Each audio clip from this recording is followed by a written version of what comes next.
Assalomu alaykum barchaga. Bugun Innovaziya to'plamining 3-mavzusini video yechimlarini qilamiz. Mavzumiz to'g'ri chiziqli tekis harakatni grafik ravishda tasvirlash. Demak, birinchi masala, to'g'ri chiziqli tekis harakatda yo'lning vaqtga bog'lanish grafiki qanday? Bu yerda bir qancha grafiklar berilgan. Bu yerda to'g'ri javob C javob bo'ladi. Ya'ni C javobda quyidagicha grafik berilgan. Ya'ni tekis harakatda yo'lni vaqtga bog'lanish grafiki shu ko'rinishda bo'ladi. Ya'ni yo'lning grafiki hammoq 0dan boshlangan bo'ladi. Bu yerda boshqa variantlarda yo'l 0dan boshlanmagan. Shuning uchun bu javoblarni chiqarib tashlaymiz. Keyin Y javobda bunga o'xshash holat bor. Unda yo'lning grafiki shu ko'rinishda bo'lgan.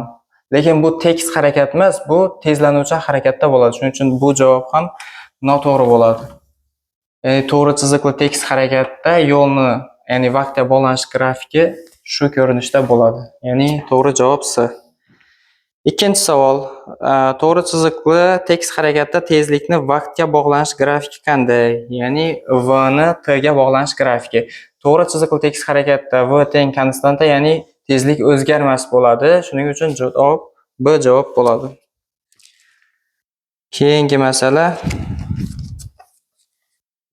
Doimiy tezlik bilan harakatlanuvchi jism bosib o'tgan yo'lni vaqtga bog'liq grafiki berilgan jismni tezligini aniqlang.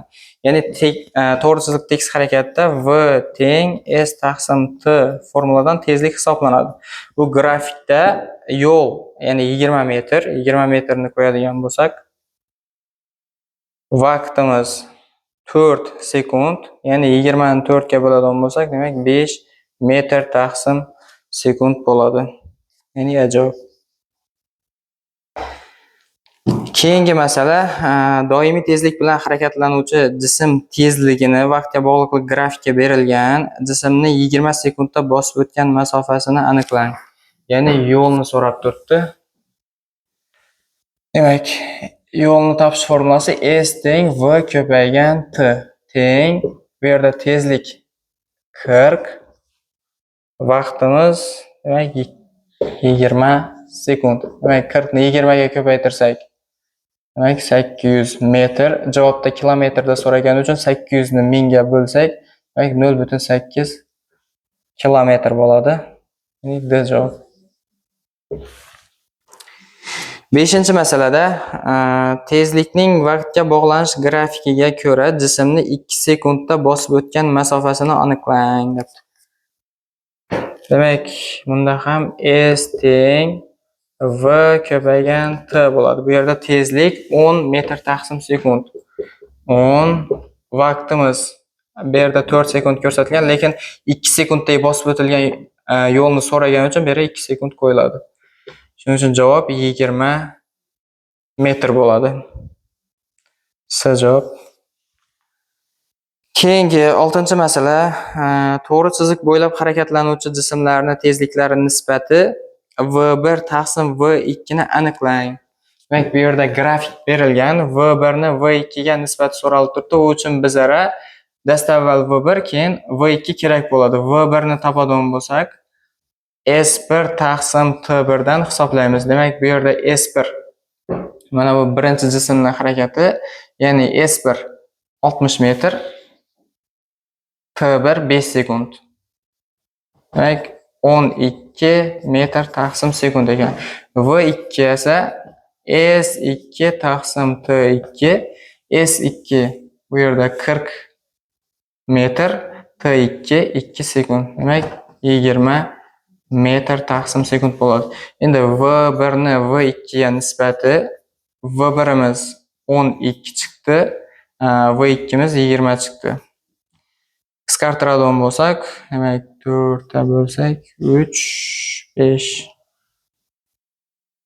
3 taqsim 5, demak 0.6.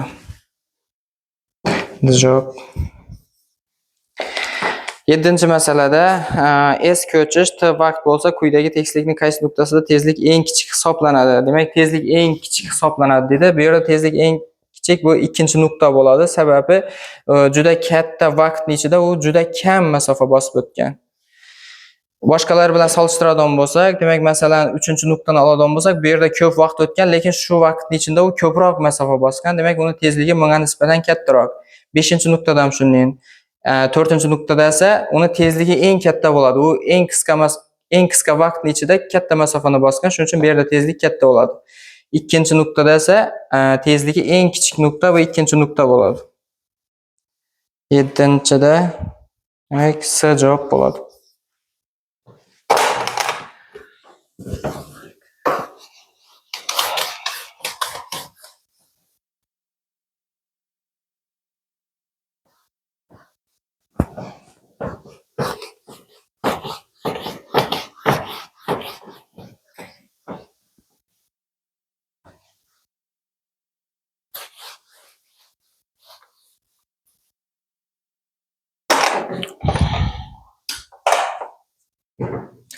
Keyingi masala 8-chi. Jism koordinatasining vaqtga bog'langan grafiki asosida jismni tezligini aniqlang.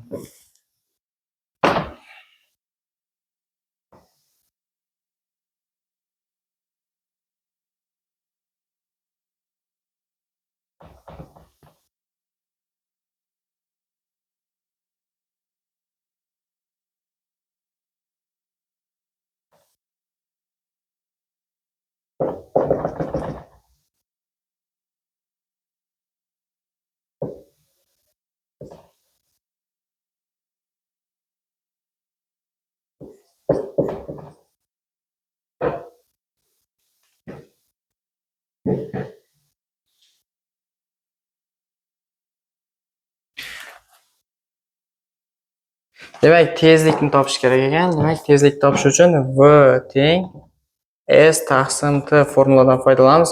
S da mana shu yerni olsa bo'ladi. Demak, koordinatasi -4 bo'lgan nuqtadan, ya'ni koordinatasi 0 bo'lgan nuqtaga borguncha u 2 sekund vaqt sarflagan. Demak, 4 metr masofani u 2 sekundda o'tgan. 4 ni 2 ga bo'lsak, 2 metr taqsim sekund bo'ladi. B javob.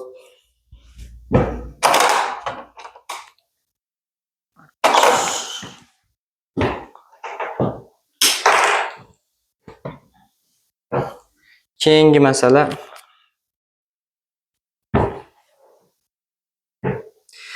quyida jism koordinatasining vaqtga bog'liqlik grafiki berilgan. Jismning 5 sekundda bosib o'tgan masofasini aniqlang. Demak, T teng 5 sekund grafik.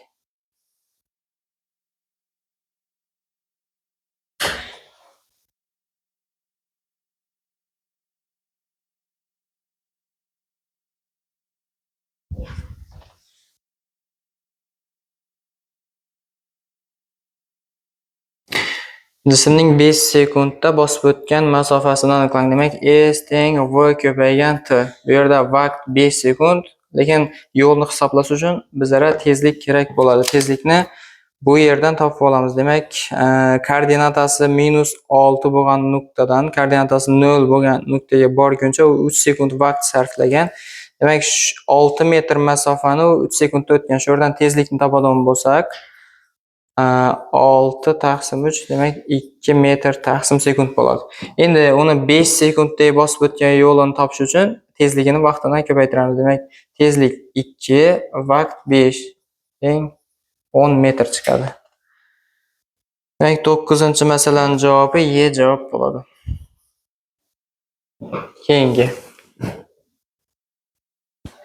10-chi. Ikki moddiy nuqta koordinatalarining vaqtga bog'liqlik grafiki berilgan. Kuzatish boshlanganidan boshlab 3 sekund oxirida moddiy nuqtalar orasidagi masofani aniqlang.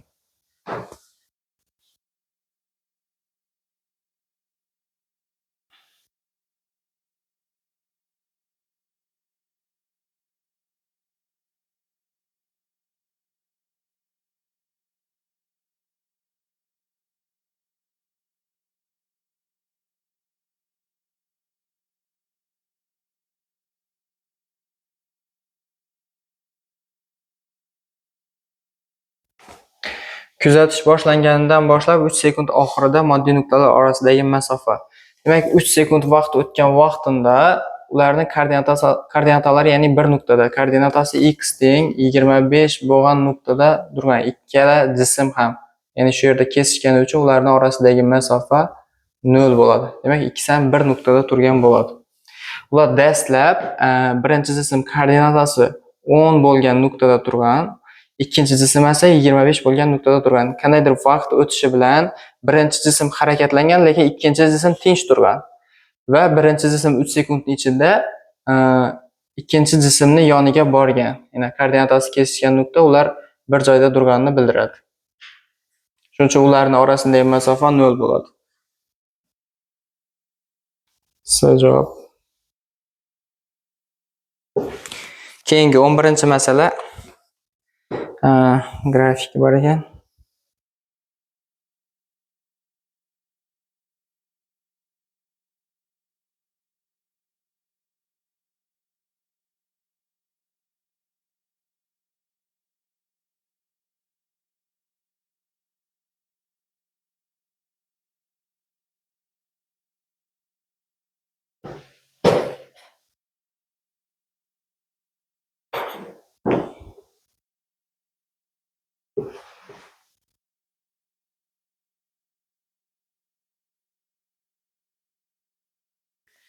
Ikki moddiy nuqta koordinatalarini vaqtga bog'liq grafikka berilgan. Kuzatish boshlanishidan boshlab 4 sekund vaqt oxirida moddiy nuqtalar orasidagi masofani aniqlang. Demak, t teng 4 sekund vaqtdagi ularning orasidagi masofa. Yana xuddi shu 10-masaladek buni javobi ham 0 bo'ladi. Chunki 4 sekund vaqt o'tgandan keyin ularning koordinatasi ya'ni bir nuqta bo'lib turibdi. Ya'ni x teng 20 bo'lgan nuqtada ular uchrashib turibdi. Ularni grafik kesishgan, shuning uchun ularning orasidagi masofa 0 bo'ladi.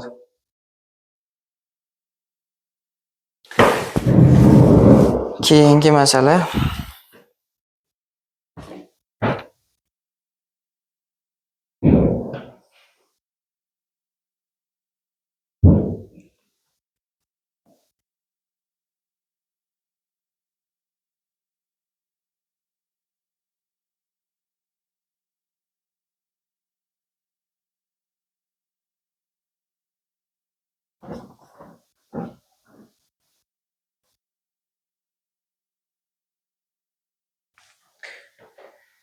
jism koordinatasining vaqtga bog'langan grafiki asosida jism tezligini aniqlang.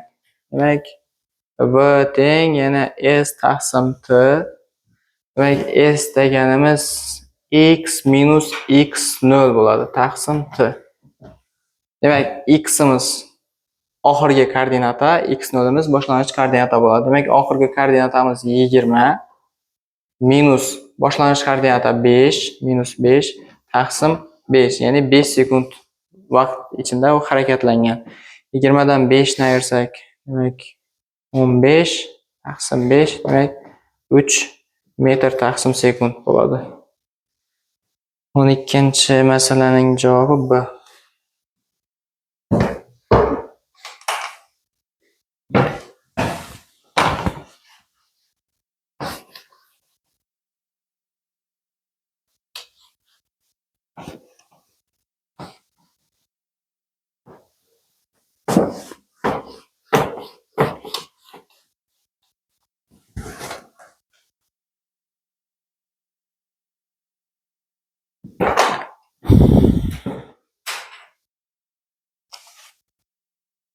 Tak. 13-masala ham 12-masala bilan bir xil. Shuning uchun 14-masalani ishlaymiz. Tak, quyida jism koordinatasini vaqtga bog'langanlik grafiki berilgan. Grafikni ko'rsatilgan qismlarda tezliklar orasidagi qaysi munosabat to'g'ri?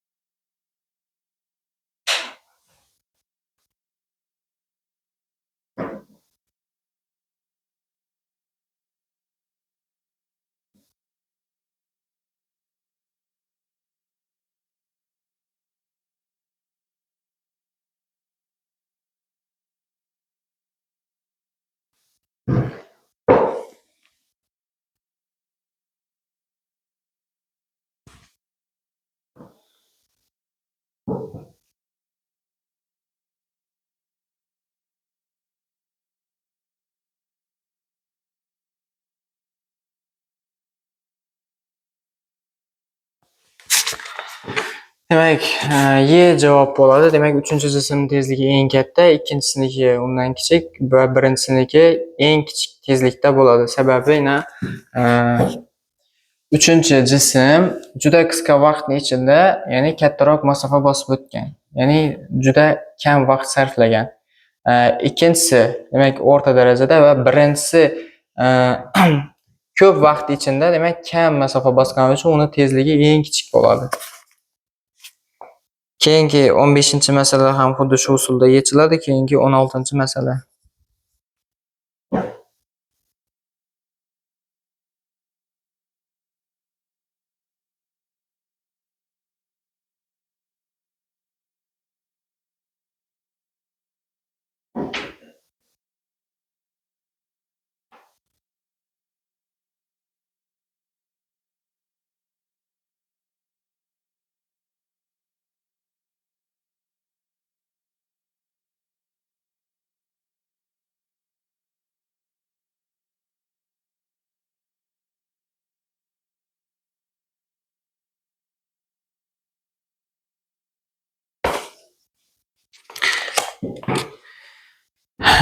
Quyida jism koordinatasi vaqtga bog'liq grafiki berilgan. Uning bosib o'tgan yo'li ko'chish modelidan necha marta katta? Demak, bosib o'tgan yo'lni ko'chishga nisbati so'ralmoqda. Demak, bosib o'tgan yo'li hisoblaymiz. Demak, koordinatasi uni dastlab x0 teng 5 metr bo'lgan nuqtada turgan. Keyin u harakatlanib, koordinatasi 15 bo'lgan nuqtaga yetib keldi. Demak, u bu yerda 5 dan 15 gacha, demak 10 metr masofa yo'l bosdi. Keyin orqaga yana 5 metr masofa bosib, koordinata 10 bo'lgan nuqtaga yetib keldi. Demak, 5 dan 15 gacha 10 metr, keyin 15 dan 10 gacha yana 5 metr. Jami bosib o'tgan yo'li demak 10-15 metr. 15 metr yo'l bosgan. Endi ko'chish o'zi boshlang'ich nuqta bilan oxirgi nuqtani tutashtiruvchi kesmadi. Misol uchun 5 metr koordinata, demak dastlabki joyi, demak x0. Keyin u oxirida koordinatasi 10 metr bo'lgan nuqtaga kelib to'xtagan. Demak 10 metr bu x.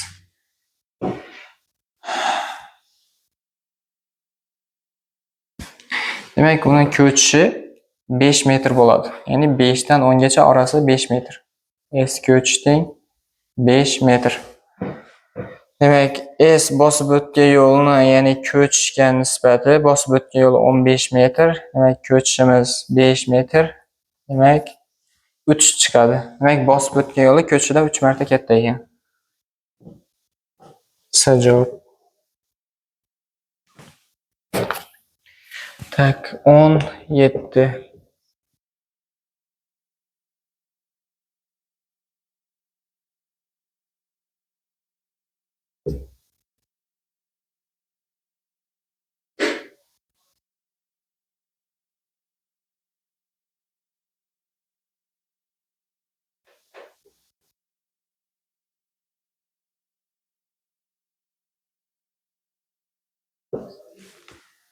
On yettinchi masalada quyida jismlar koordinatasini vaqtga bog'liqlik grafiki berilgan. X o'qi yo'nalishida harakatlanuvchi jismga qaysi grafiklar mos keladi? Demak, X o'qi bo'ylab harakatlanuvchi jismlarga ikkinchi bilan uchinchi mos keladi.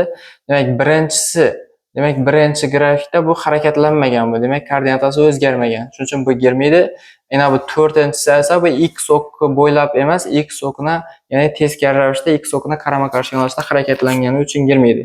Faqat ikkinchi bilan uchinchi X o'qi bo'ylab harakat qilmoqda. Demak, D javob bo'ladi. 18-masala.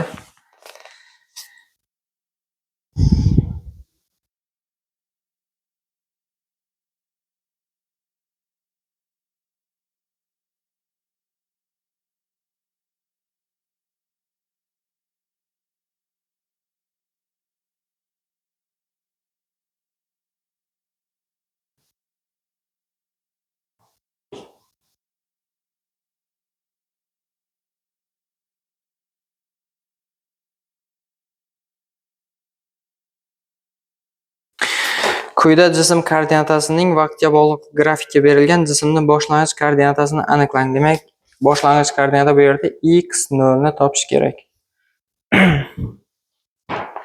Demak, bizlarga oxirgi koordinata x berilgan. Demak, 40 metr. Harakatlanish vaqti t teng 30 sekund berilgan. Demak, x0 ni topadigan bo'lsak, tak.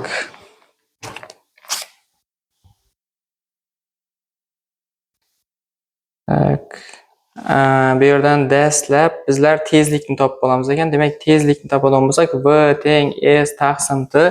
Tezlikni mana bu yerdan topib olsak bo'ladi. Demak, 0 dan x, ya'ni koordinatasi 0 dan, demak 40 metr bo'lgan masofaga kelincha u 0 dan 40 metr masofaga bo'lincha, demak, mana bu yerda demak vaqt 10 sekund vaqtida harakat boshlangan, demak 30 sekundda tugagan. Demak 10 dan 30 gacha 20 sekund vaqt oralig'ida u demak 40 metr masofani bosib o'tgan. Demak, shu yerdan tezlik topib oladigan bo'lsak, 40 ni bo'lamiz 20 ga.